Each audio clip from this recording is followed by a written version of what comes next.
Hello, I'm Porter Anderson, Editor-in-Chief at Publishing Perspectives, and I'd like to welcome you to this hour of Frankfurt Studio Inside Publishing, our series originating from Frankfurter Buchmesse. We're here in the studio built into Hall 4. Very glad to have you with us. You may be out in the Agora, one of our trade visitors watching, maybe anywhere in the world watching online. We're glad you're with us either way. We have an interesting discussion today, and it is supported very generously by the Sheikh Zayed Book Award.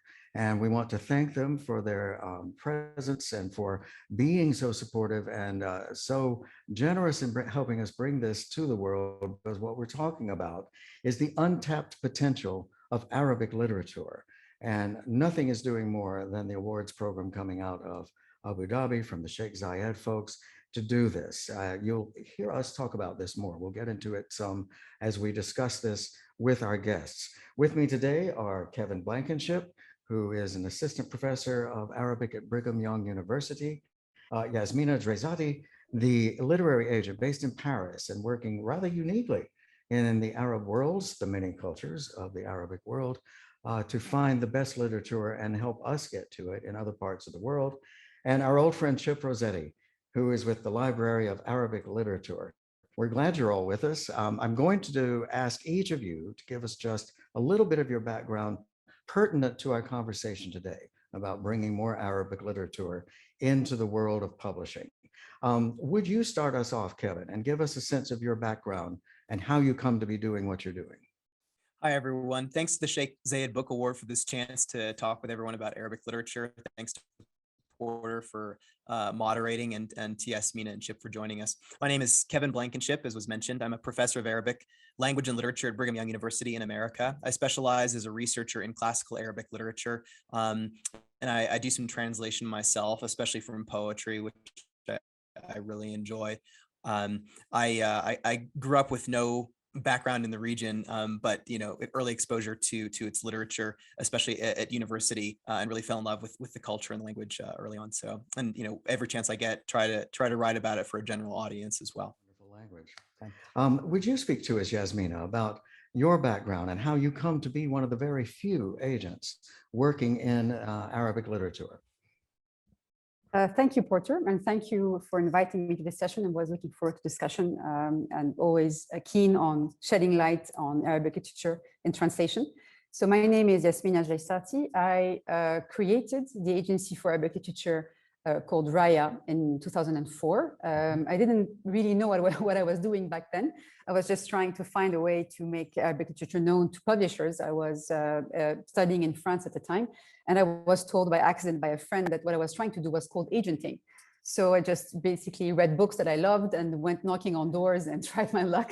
It took me a while to sell the first book, but so Raya has been growing. It's still, of course, a small agency dedicated to Arabic literature. And I suppose we'll cover the reasons as to why an agency focusing on Arabic literature of high quality is kind of limited in growth. And well, I've been lucky enough to have authors who I was able to see grow with me, and now also more established authors have joined me. So it's very thrilling to have reached the stage. And recently, I've also joined Storytel, the audiobook streaming platform's publishing manager. And so this gives me a very different insight into Arabic literature as well, from looking this time into the Arab region. So that's very interesting for me as an agent. I think it's fascinating. The Storytel connection is wonderful, because I understood from some of my associates at Storytel, folks that I've interviewed in the past, that when the company entered the Arab world and the Arab market, despite the fact that there are so many Arab worlds, really, I mean, we talk of it as a monolith, and of course it's not, so many cultures. But despite that, they found that there was not a lot of audiobook material available at the beginning, and they had to do a good deal of original presentation. Is that still the case, or is there a good deal more coming online now? So that's an interesting question. So yes, I mean, I think Storytel have entered the market in 2017, and you're absolutely right when we say Arab world, but in fact, there's so many countries that just have in common the standard Arabic. Spoken Arabic is very different, and that's very relevant when you speak of audio content, right? Because it's not about reading a book here, it's about listening to it. So that's an interesting difference for Arabic audio compared to other languages. It's still the case that, unlike other countries, publishers themselves don't record the audiobooks, and therefore a lot of the work is on Story side, the publishing arm of Storytel, to acquire licensing rights and to record the books and make them, distribute them on the Storytel platform.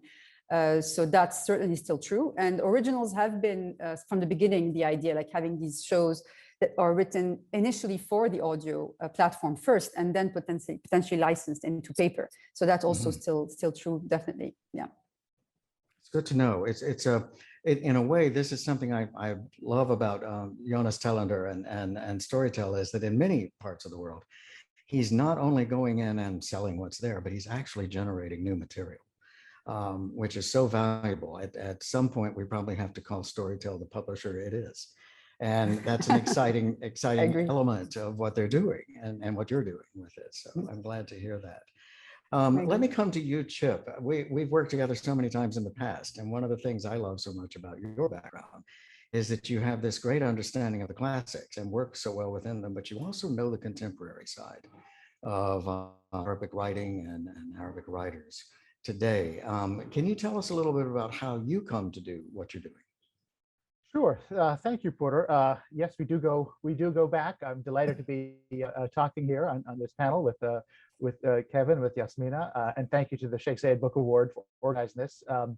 So my path to Arabic literature is a bit perhaps convoluted. I didn't start learning Arabic until I think I was 30 years old.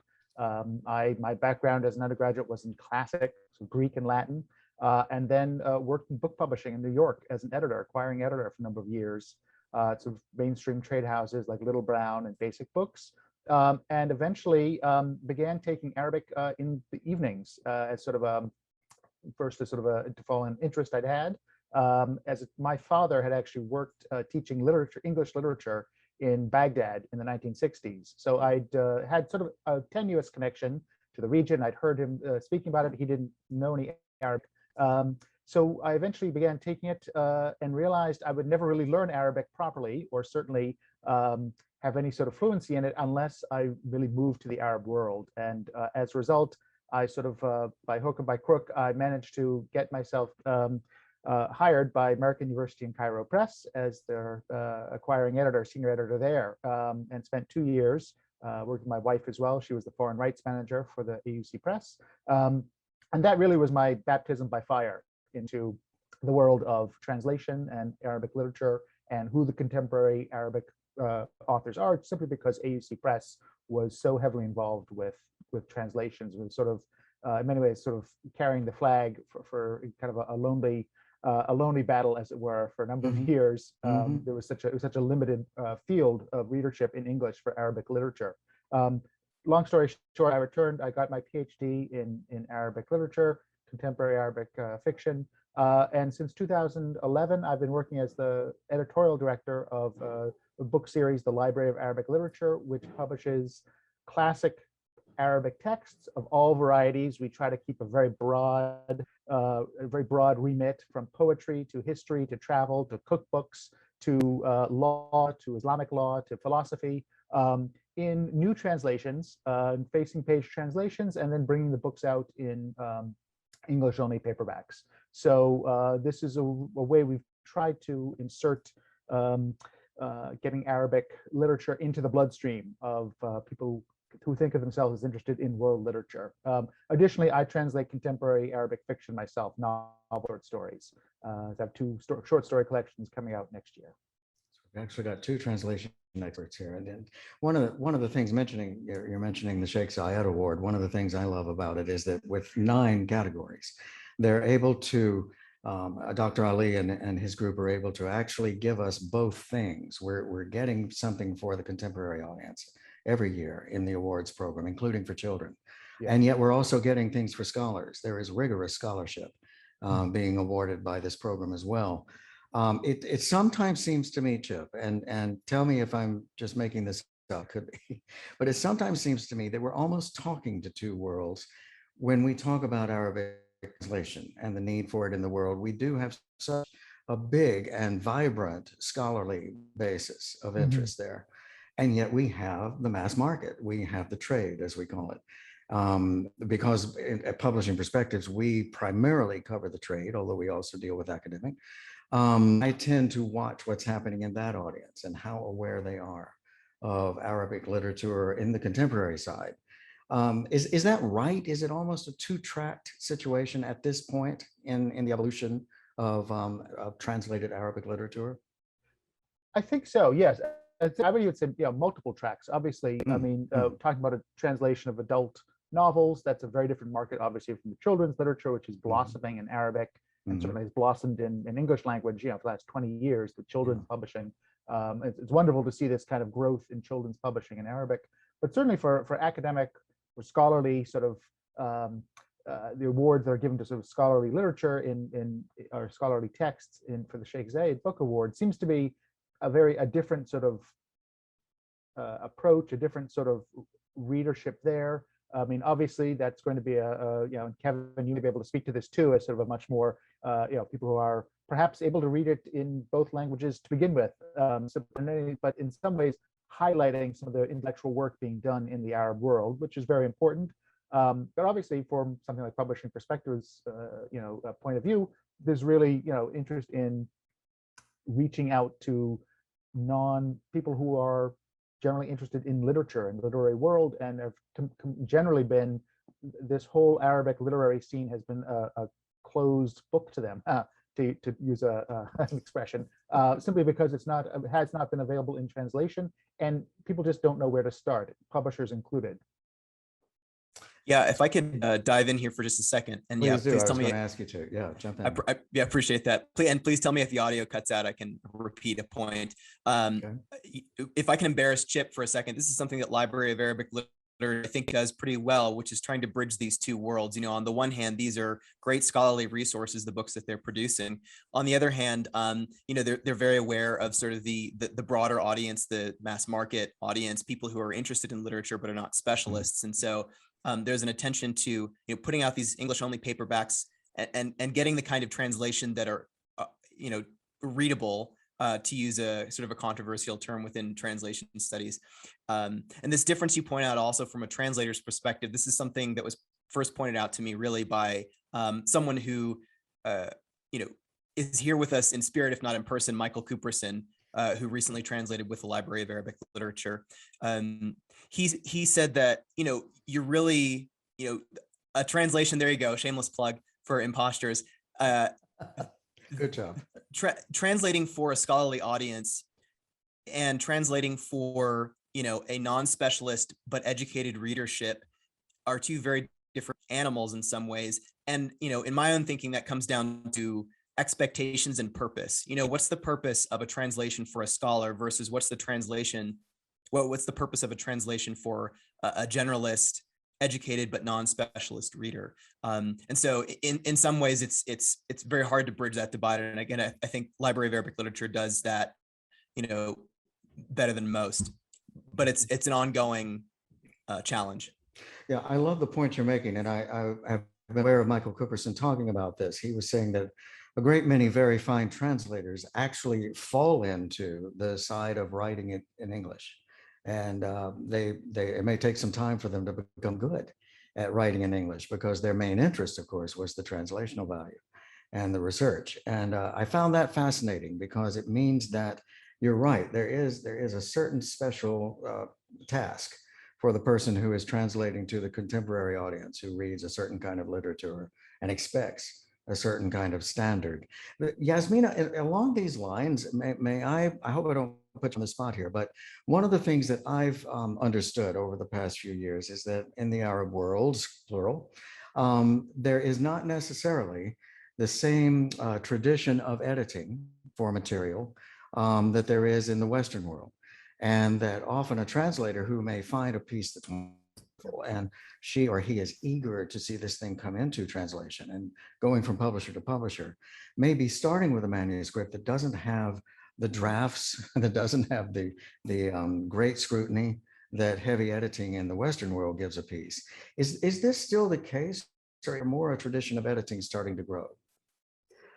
Well, it is still the case, I have to say. Okay.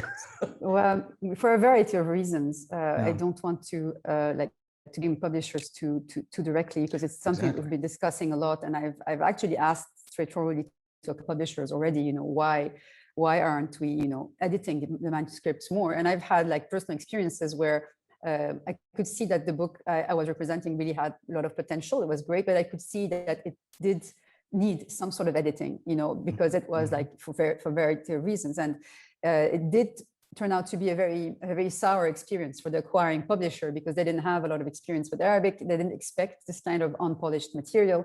And it took them a lot of time editing it afterwards. And that's not good. I mean, for me as an agent, you want them to be happy to repeat the experience, and they're not likely to repeat it if this is the kind of cost they have to put on top of the translation cost. So this is certainly an obstacle. Of course, I mean, some books are more finished than others. Like some writers are just better to be, are more, how can you say, like more polished in the way they write. Some writers will benefit. But of course, I'm in favor. I think any book would benefit from another pair of eyes. I think it just makes a better book. But definitely, yes, it's unfortunately still a problem. The reasons, like if it's of interest, I've raised the point with a few publishers, and what kind of comes back very explicitly or between the lines is an economic answer. So what I hear what I hear as an answer is, well, in the end, and that's the number I keep hearing. I don't know, what it's based on and where the number comes from. But most publishers will tell you that 40% is the size of the loss to piracy in the Arab region. Wow. And so they're like, what's the point of investing more and even more in a book if in any case we're going to lose money. And that's the same answer when you ask them about marketing for a book, about, and so in the end, I think there is something a bit dysfunctional in the way Arabic book industry works today. And this is certainly one of the problems that we have. And I hope we'll find a solution to at some point. Well, we cannot throw stones, though. One of the great things that the self-publishing world in the Western, particularly the English language markets, has begun to show us is how many authors do not understand the editing process and don't understand that they mustn't approach even the market, let alone a publisher, with their manuscript until it's had that kind of attention, and until, meaning developmental editing, as we call it, as well as line editing and textual editing. And it's become a big issue for them, again, because of economics, as you're saying, not so much about piracy in these cases, but because it costs a great deal to hire a good editor. And yet the publisher needs to see something valuable come in that's had that attention. They don't want to take just the first thing the author hands off. And it's a problem. There's kind of a chicken and egg problem going on there for them as well. And I'm not sure where the solution's coming on that end either, but I think the problem is pretty stubborn. As we know, in our, some of the leading writers in the Arab world, both classic and modern, simply have not been translated. Let me ask, this is funny because in a way I'm going to ask the global question first rather than building up to it, but why is there such a problem, or is there a problem? Should we call it a problem? Why is there such a challenge in getting more good Arabic literature out into the world? Which of you wants to be the brave one and try putting your finger on at least one point that seems to be a sticking point? Because of my nature and my background in news, I often go to the political. I look at cultures that have resistance to various concepts they have in their minds, usually quite false. And there may be a political resistance, I think, to Arabic in some parts of the world. And that may not be at all justified. Then you look at what foreign publishing houses are looking for, how they feel about it. As you're saying, Yasmina, how much of a risk do they want to take on something? Does it have to do with the language itself? Is there something innate and intrinsic there that's a problem? Any of you jump in and tell me, what do you think the main challenge we're looking at this point is? Well, I'm happy to jump in. Okay. I'll try my luck. Okay. So, I mean, I'm sure there are a number of factors, and I'm sure other reasons will also be put forward. I think political in the general sense, I think does play a role. So often I'm asked, what about Syrian literature? Is it still in demand? What's the current events? How do current events impact the demand for literature? And I always answer it's a double-edged sword. On one side, yes, of course, people want to know more about Syria, but on the other, on the other, if you ride this wave too much, you kind of saturate the market and kind of focus the attention and associate Arabic literature to political events. And you don't want that. I don't want that either. Right. So it's a double-edged sword. And as an agent, and when I meet individual publishers, I always feel like I need to, help them unlearn certain ideas they might have about the region, certainly part of the process. But that's one side of it. I think one important side of it, I mean, kind of a bit of self-criticism, looking at what we can do as Arabs, to promote our own literature. I think apart from editing, and people who've had bad experiences are certainly not likely to repeat the experience when it comes to like a poorly edited book, for example. But I think also a lot more can be done when it comes to promoting our own literature. If you look at the Arab region today, and I'm sure a lot of you have heard this before, like there was a report done, I think, by the UN at some point where, the conclusion was Arabs don't read. I've heard this sentence. I read it so many times. But I keep saying, honestly, with the absence of real distribution networks and the absence of proper diffusion, the absence of proper marketing, all of that combined, and still people still do read. So, kudos to readers. I mean, they still, find their way to books.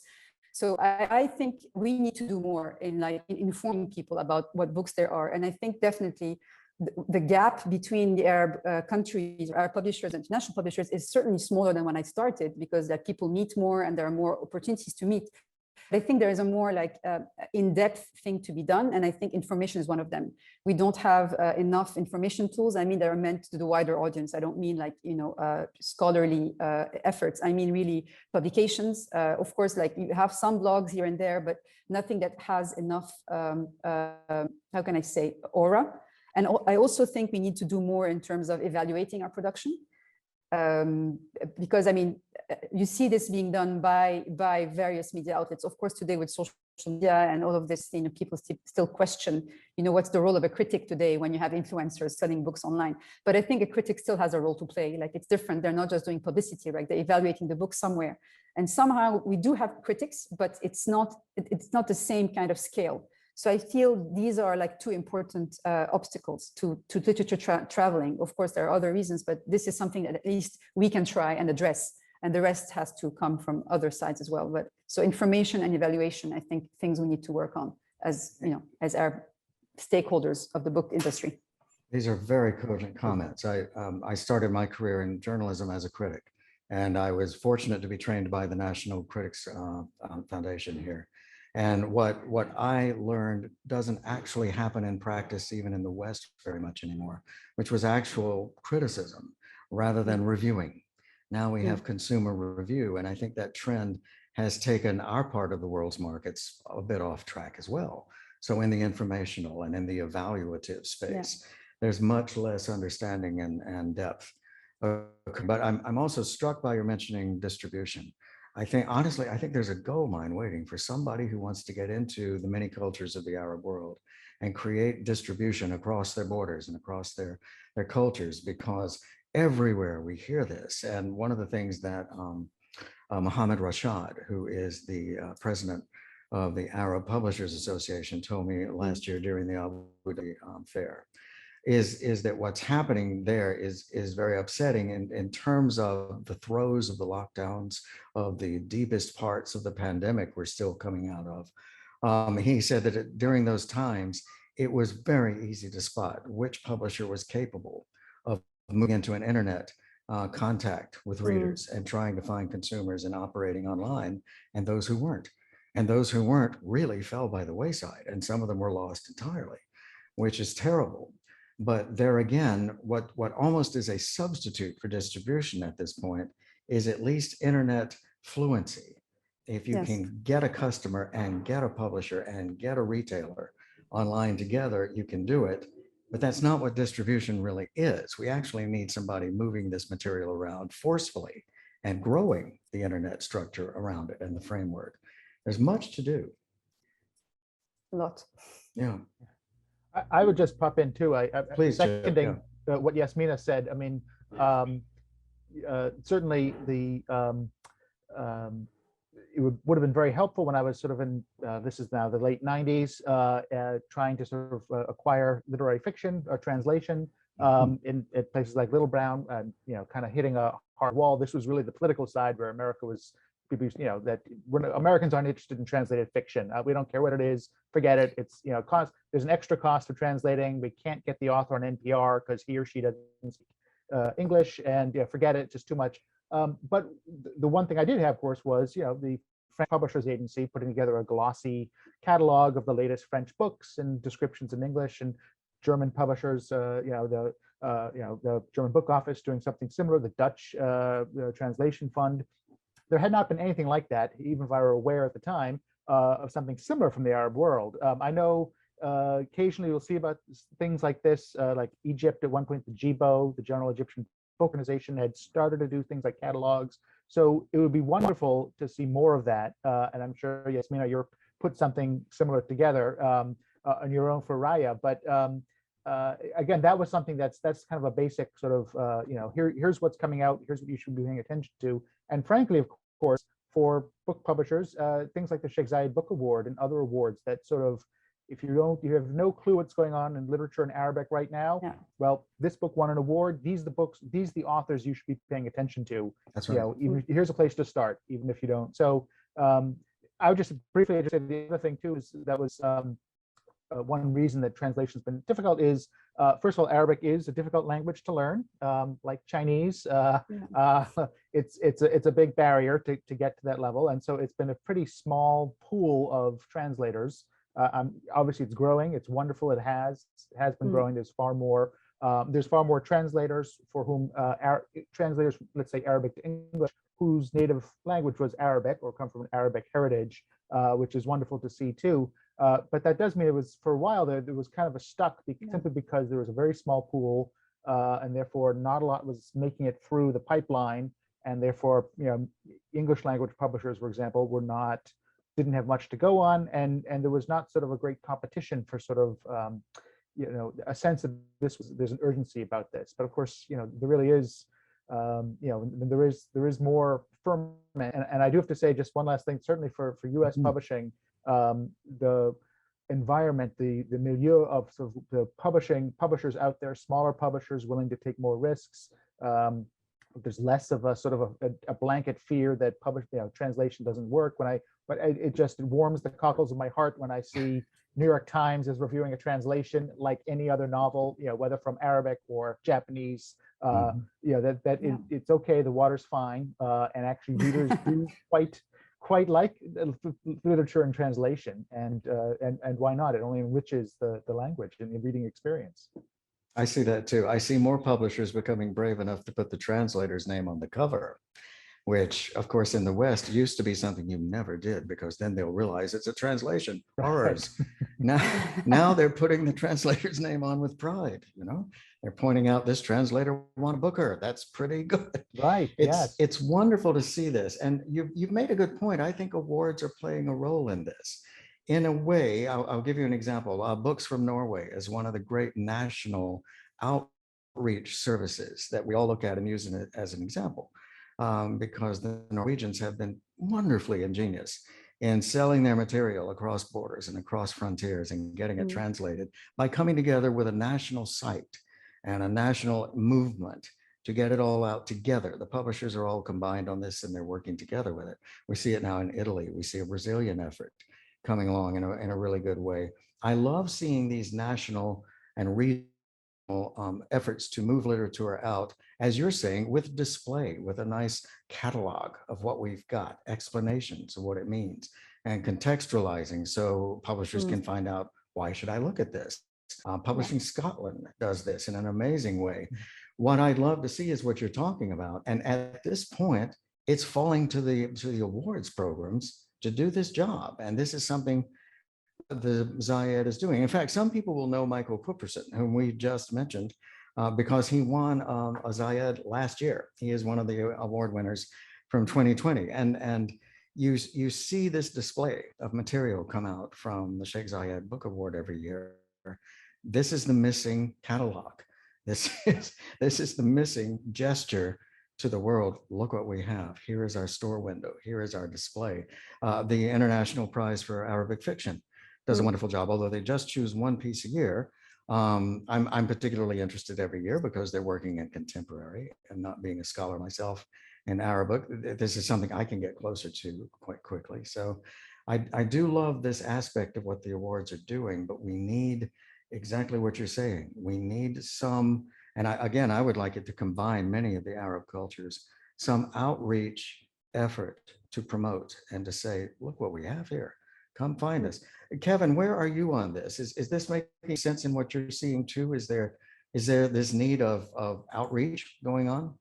Yeah, absolutely. I want to echo what both Yasmina and Chip said, but but to dovetail immediately on Chip's point about taking risk. This is something that kind of has bothered me for a little while, is to see publishers and also critics, as you mentioned, sort of going with what's being risk averse, I guess. To take an example, you look at today's list of on Real Clear Books, like what they have listed right now. And there's reviews of things by, or articles about E.M. Forster, about D.H. Lawrence, about Machiavelli, about, you name it. And it's all the same names that I always see. I failed to mention at the beginning also, I write for the mainstream press pretty often about books and culture and things. I talked to, speaking of, we're talking about Michael Cooperson a lot, who again is with us in spirit. His Impostures was reviewed in the Wall Street Journal. And I had occasion, I emailed the reviewer to say, congrats on a great piece. And like, I really appreciate it as a classical Arabist, and we don't often get this kind of airtime. And he said, what's funny is I chose that book because it was summer 2020 and it was the COVID year, and publishing schedule for other books were backlogged, were delayed. Right, and so, I had kind of a bag of books that I wouldn't normally have and that I wouldn't normally go for, but because there was and it on the one hand, great, any way that we get the name out there, that we get the word out about Arabic literature. On the other hand, what does it say about the industry that the reason that they take risks is because they're forced to? So a little more imagination perhaps on the, and not to single out this reviewer, obviously, this is an industry-wide problem, I think, but that's one thing. I don't entirely blame people in the West, people in the English speaking world for this, because there's sort of this inertia, towards certain things and away from other things. So, we're talking about, lack of familiarity. People used to take Greek and Latin in high school. And so it's no wonder that, we have so many more translators, among other things, in the class, right?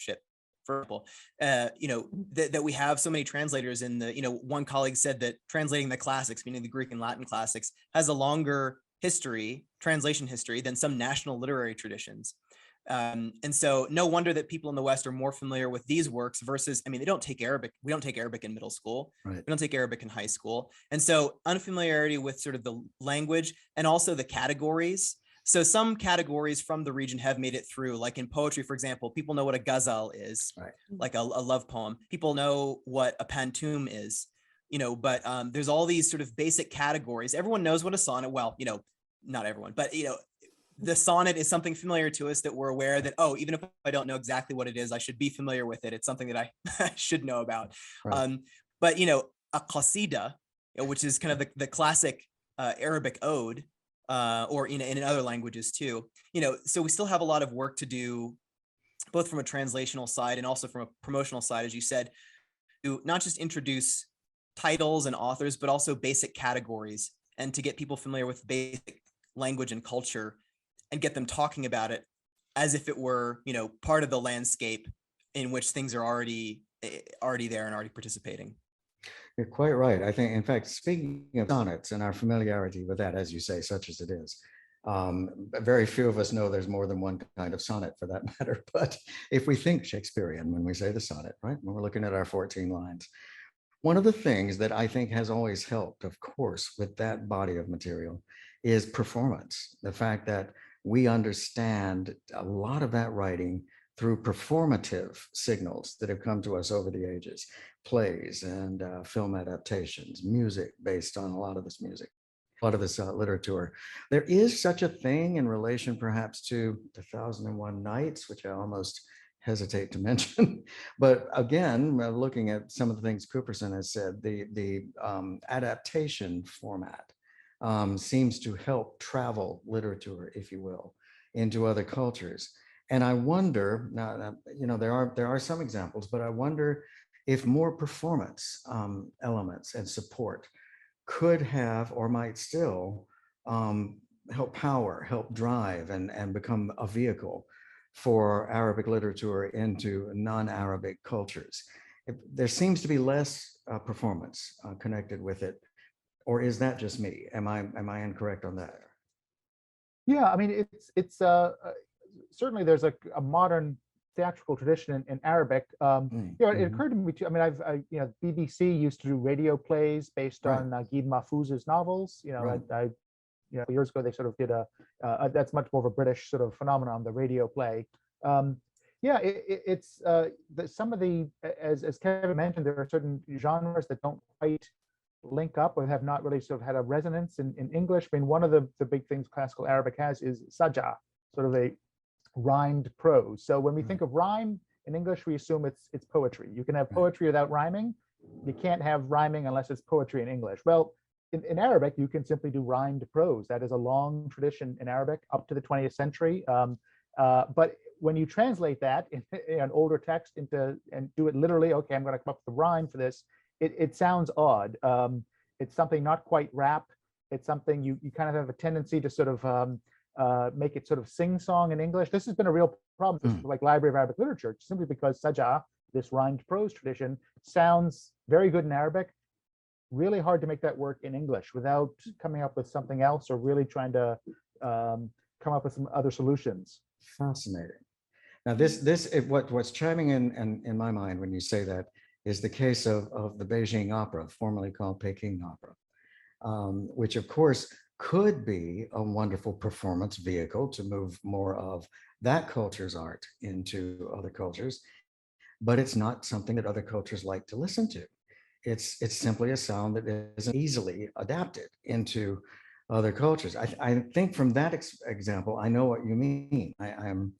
I'm understanding something of what you're saying. I get like the wine that doesn't travel well. I tend to think, though, that I wish we could see more of the contemporary theatrical art coming out of the Arab world, because I think it would help. We are the Western cultures are so visual now and are so built on narrative that's coming, of course, from the streamers with the enormous amount of production going on now, and very good production, that you look at the Arab world and you wish it were more a part of it. You want to see more of that material. But I hear you nodding there, Yasmina. Go ahead. Yeah. Because I mean, it's an interesting point. I was thinking also, like, immediately I thought, you know, when you were talking performance, but I mean, even like I also think of Mahmoud Darwish, for example, when he would fill football stadiums telling his poetry. I mean, I'm not sure you see this elsewhere, you know, when people come just to listen to a poet tell his poetry. That's so, I mean, this is very unique, and Nizar Qabbani the same. So we do have a performance culture that's still very alive, and we have like storytellers. Like in Lebanon, there was a yearly festival of storytelling. Hakawatis would come and tell their stories, and they would invite storytellers from other parts of the world. So there definitely is a performance culture. Is it relevant abroad? I'm not sure.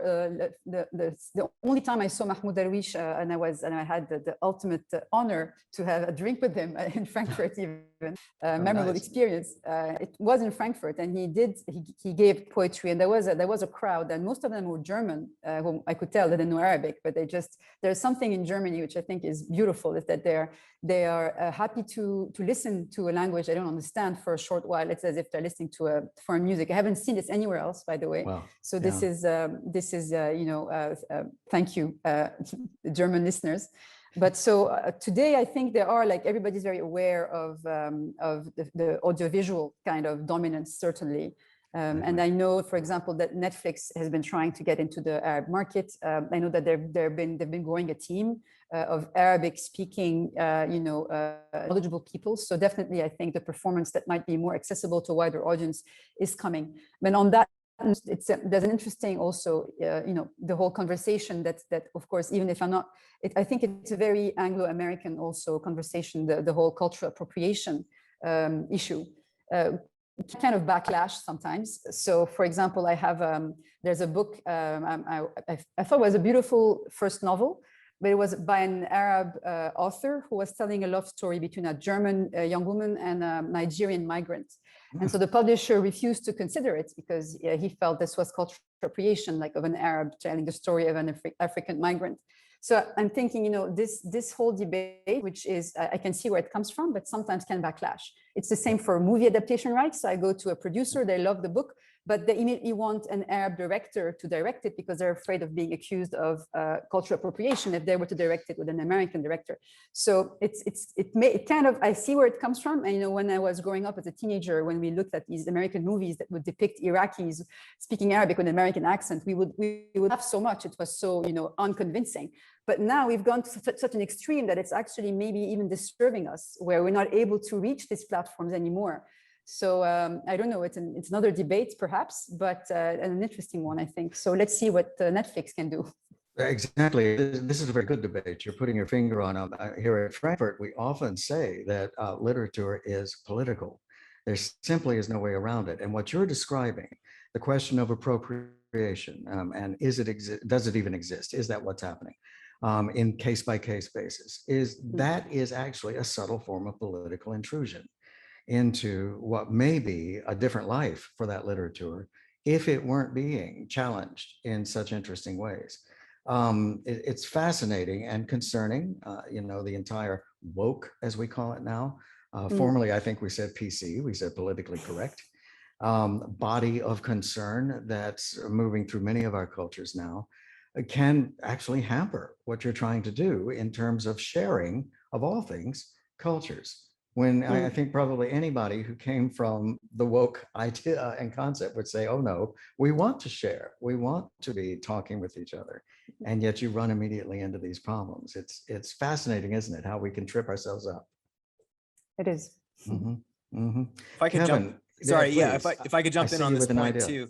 Yeah, I've been thinking through this, and I already wanted to talk about this case. But speaking of cultural appropriation, there's sort of this, on the one hand, we want to respect and uphold the cultures that we're talking about. On the other hand, we're also trying to introduce people to them, and we sort of have to meet in the middle on these two things. One example of someone who's been very innovative through his career with performance, trying to introduce people to literature of the region, and will be from Persian, not Arabic. And I'm going to make a few enemies by bringing up this case. But this person is Coleman Barks, who is probably the most famous translator of Rumi, and not just a translator, but a performer. So he will go around and do these live jazz seances where he'll read his translations of Rumi. And because of this, and because of his very very breezy, readable English translations of Rumi, everyone in the West, I mentioned I do classical Arabic literature. That's my area of research and writing. And people will say, oh, have you read Rumi? Like, yes, but he wrote in Persian, but everyone's heard of him. So on the one hand, and here's the catch. Coleman Barks doesn't know Persian.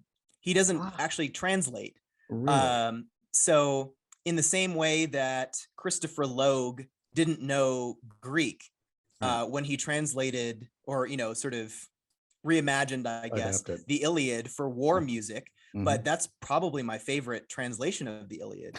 And in the same way, Coleman Barks, again, this is, I'm going to become a pariah in my field by saying Coleman Barks has done a service to, because in some ways it sort of waters down, not just the language, but also sort of the content, so a lot of the more sort of Islamic inflected language and formulas and things like that from Rumi's poetry, we don't have that anymore. But again, lots of people in the English speaking world know about Rumi. So it speaks to this question of how much are we willing to let go?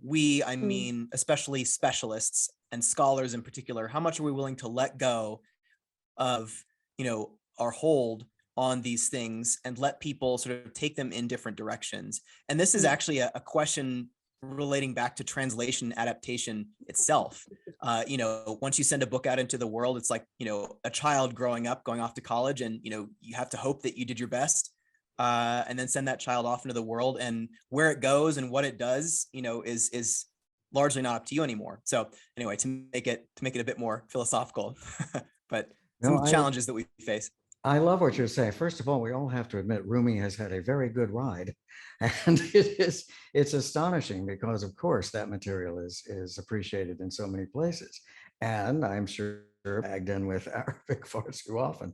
But the point you're making is interesting. The protective, the I don't want to say purist, because that's considered rather an ugly term, I suppose, but the protective and the respectful understanding of the original intent and context of work at times probably does slow down the spread and the travelability, if you will, of this material, because somebody wants it not to go out in too watered down a way, and to certainly not a westernized way, at which point it's losing its character, and yet to translate in the broader terms, to communicate it into another culture, probably some loosening up is necessary. And I guess we have to think about that more seriously.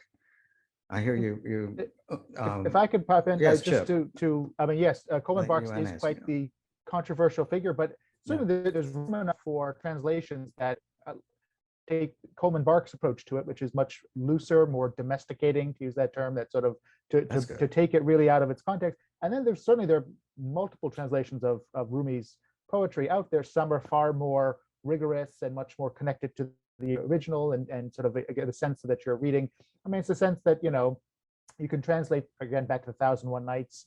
You can get a rigorous contemporary, you know, Hussein Hadawi's translation, or you get, you know, Aladdin from Disney. I mean, that's a different translation of the Nights, as it were.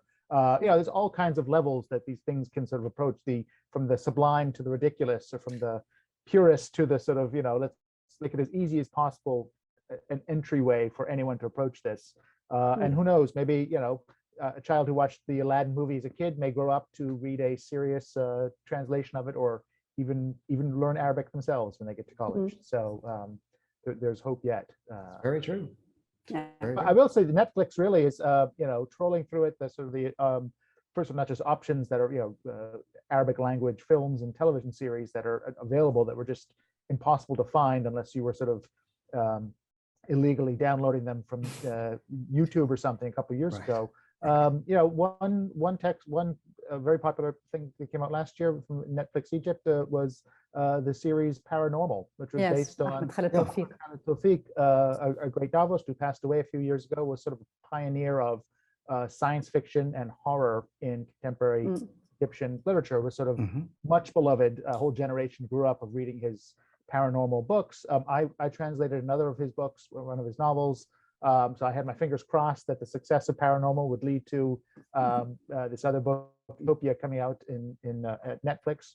No word yet. Netflix has not moved on that. But it was exciting to see that level of interest for, again, produced with Egyptian actors and director, and filmed in Cairo, and then sort of, you know, presented as this is a horror anthology, horror series.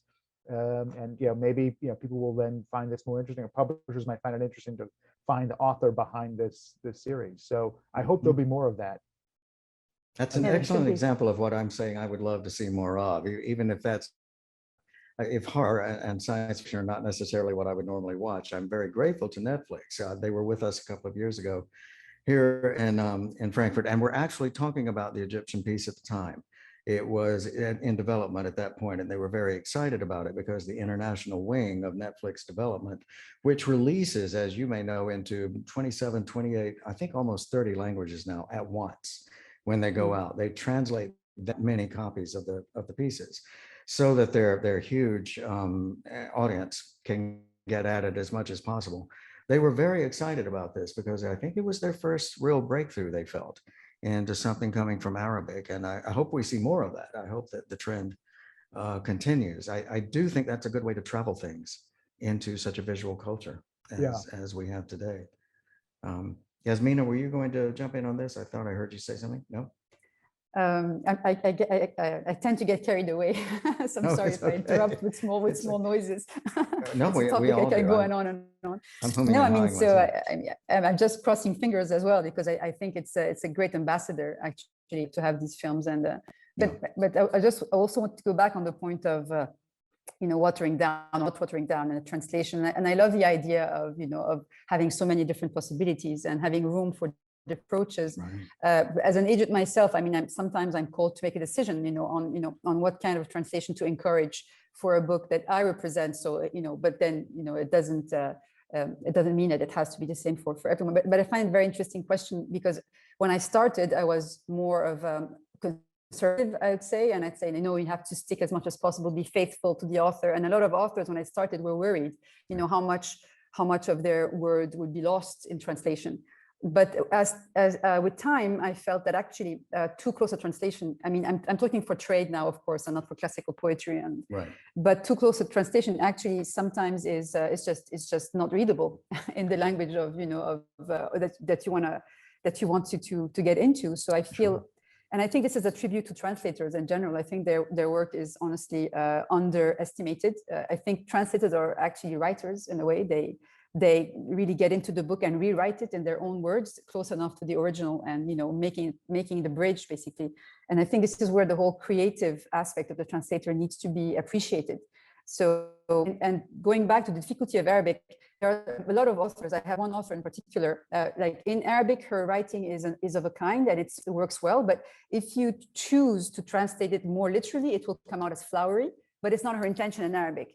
And so I find a lot of translators sometimes like this floweriness, because maybe this just kind of, evokes things to their mind, but, and this, because I know the author well, in that case, I know it's not her intention. So for that particular book, I actually, and actually the book I can mention is now, is on the long list of the National Book Awards. It's Sam Elias's Planet of Clay, published by World Editions. Yes. And so for that book, when I spoke with our Swedish translator, or the Swedish publisher and all of our publishers, I really made it a point. I said, listen, if the translator comes to you with a flowery type of, so that's not right. From the beginning, I was really afraid of that. So just to say, so I think this is also one of the complexities, the choices of the translator and the modernity they're able to see in a book beyond their own, expectations. You're remind me of something I love between modern translators and authors. Simon Bruni, who lives in England, and works very frequently with a Spanish author, a Spanish language author from Latin America, gets a call from this author. I won't tell you the name, just not to embarrass anyone, but he'll get a call from this author saying, I have to bother you. I know it's the middle of the night, but if I use this phrase in Spanish, what will it be when you translate it in English? And I love that relationship, because when you say, I love translators too, and when you say that they're writers, they are. And here is the author, in that case, actually asking for some writing from the translator ahead of time. And how clever. If you want your book to be understood in another language, know someone as good as Simon Bruni is, and be able to call, why not? And say, does this work in English, or will it not come across? It's wonderful to see these relationships. We have a little time left. And in that, I'm going to ask you each quickly before we get away. We're surrounded right now by book people, of course, here at Frankfurter Buchmesse, people who love hearing of something good. I want each of you to tell me of some piece that you find real good, that you think we all should put on our list to check out. Kevin, can we start with you? Do you have somebody in mind? Oh, this is tough. We'll put Chip on the spot and you can think about it if you need. Yeah, I was gonna say, are you talking Chip. about, a work that should be translated or come into English but hasn't yet? Or... Either way, I think my first thought was something that is translated and that you would like to recommend we all look at as a good example of translation and of Arabic literature coming out. But perhaps you would rather point up to somebody who needs translation, which is pretty valuable if you want to put your finger on that. Yeah. So I'll plug this book came out and it won an award. Actually, it's very quirky. It's called Names of the Lion, and it's translated by David Larson at NYU. The reason I mention it is not immediately readable for an English language audience, in the sense that it's not a genre. And I spoke of this before, how there are genres and categories and stuff that we're not familiar with. It's not a genre that you would think, I'm going to pick this up and this will be a beach read for me. And he actually published it as a poetry chapbook, which is really great. But it's just a work by this 12th century grammarian listing over 400 names in Arabic for a lion. Wow. And and it's funny, it's quirky, and the way David does it is just, I mean, it makes it very engaging, and you're drawn into it, and it is a wonderful introduction kind of talking about it. But this is what another colleague called philological pleasure reading, which is a big thing, especially in classical Arabic, that we don't really do as much in English. Again, to sort of introduce people to not just, a quirky work that's really fun, but also a category to sort of expand your minds about what constitutes literature and even poetry. This is a great suggestion. I have to find this, Names of the Lion. And I love philological pleasure reading. That's almost as good as a jazz seance. You know what I mean? You hear these phrases and you go, my God, that's great. Chip, now you are on the spot. Tell us somebody you want to recommend. All right. Well, of published books, there's certainly a number. Frankly, working for the Library of Arabic Literature, I'd hate to sort of pick favorites and sort of offend others, but I certainly, No there's problem. plenty of good books. Obviously, I mentioned Michael Cooperson's Impostures, which was a brilliant sort of approach to translation, to take a medieval text that was sort of 50 short narratives and that displayed the brilliance of Arabic and find a way to translate those in 50 different ways in English, from a global kind of translating one in terms of a cowboy slang, one in terms of a Cockney, one as sort of in the style of Jane Austen, one in the style of Chaucer, basically to show what the original author Al-Hariri was doing in Arabic. The translator Michael Cooperson was showing off English in the same way, to sort of here are all the different things English can do, the way the author Al-Hariri was saying, here are all the things that Arabic can do. I will just mention a novel that I've just finishing reading that I think is brilliant, and I hope publishers will seek out to translate, which is Egyptian author Mansoura Izzeddin, who had a book that came out recently, Basatin al-Basra, so the gardens of Basra, or the orchards of Basra, which is sort of involves set both in the present and in Iraq in the sort of the 9th century, as sort of a time travel, as it were. Not quite time travel, making it sound like it's science fiction. It isn't. It is sort of, it links together two very different time periods, two very different sort of sets of people via a book, a text, a medieval text on the interpretation of dreams, which makes his appearance in the original in Basra a long time ago, and then in the present day. And so it is very much sort of casting back, looking back from modern day Cairo into this sort of golden age, into this sort of these authors from the very beginning of sort of the early centuries of Islam. I thought it was just a wonderful approach. And she's a great author who really should be in English or in other languages, I think, translated more. Wow, that does sound fantastic. I'm eager to read it. And one thing I think I neglected to say earlier, and we should mention now that you brought up Impostures, is that Michael Cooperson's book, that one, is the one that won the Sheikh Zayed Book Award last year, and obviously well deserved. So this great, wonderful too. Thank you, Yasmina. And yes, you may name a client if you'd like. It's okay. I thought I would escape this one. Time's up. Nope, you're on the spot. 2 minutes. Well, it's really very tricky for me as an agent, I want to say, check my rights list. Well, if I have to choose, maybe I'll choose. Okay, I'll mention. Okay, I'll mention 3 for a good objective reason. Okay. One is Sama Yazbek, of course, because she's on the National Book Award long list. So I think this speaks for itself. I think Planet of Clay is definitely something that deserves attention. It has been translated in quite a few languages, but not a lot, and German is one of them. So I'll mention this here. It's a very, I don't want to say, it uses a strange device to basically depict chemical attacks on Ghouta, Damascus. So it's a girl who can't stop talking. So she kind of basically uses this device to say the unspeakable, and it works really well because it sticks to the very primeval meaning of destruction rather than getting into the political one. So it's an interesting book, very powerful. And she has a beautiful book coming out too, so definitely worth looking at. In my rights list, I'd like to draw attention, difficult. A classic, I would say, a future classic. I have several, but one I feel has been, deserves attention, it's not getting enough of, is Elias Hori. I think the name is already quite known, but his recent trilogy, he was very known for his earlier book, The Gate of the Sun, Bab al-Shams. His recent trilogy called The Children of the Ghetto is for me, a literary masterpiece, really. And he's with Archipelago Books in the US. And I think he really deserves to be translated more broadly, especially that it tackles a very sensitive topic of the connection between basically, well, the Shoah and the Nakba. So it's a very difficult and slippery terrain. And I think he manages with a lot of humanity and a lot of intelligence as well. So I think it's a very interesting book, both politically, since literature is political, and from literary perspective as well. So I'd recommend the trilogy. So 2 of them are out right now, and I'm eagerly waiting for the 3rd one to be out. And Archipelago already published, I think Stella Maris Volume 2 is about to come out if it's not already out.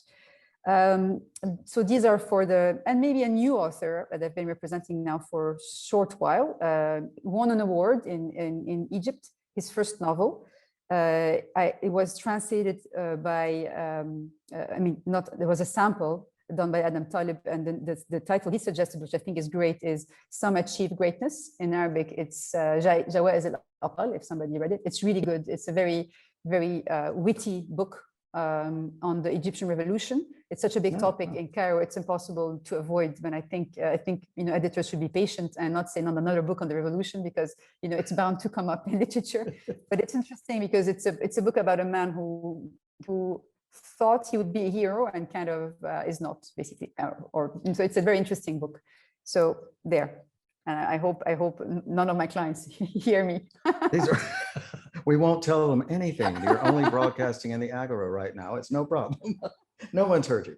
No, these are fascinating. They all sound terrific. This is real good. And all of you have been terrific today. This has been such a good discussion. I'm sorry it's already ending. We have to get ready for the next hour here from Frankfurt Studio, Inside Publishing, our series is called. But we want to thank the Sheikh Zayed Book Award for allowing this to happen, making it happen, supporting it.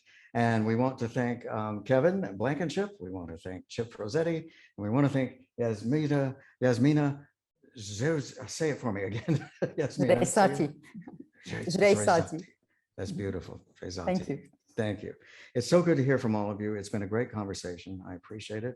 And I hope we'll meet up again soon. Thank you.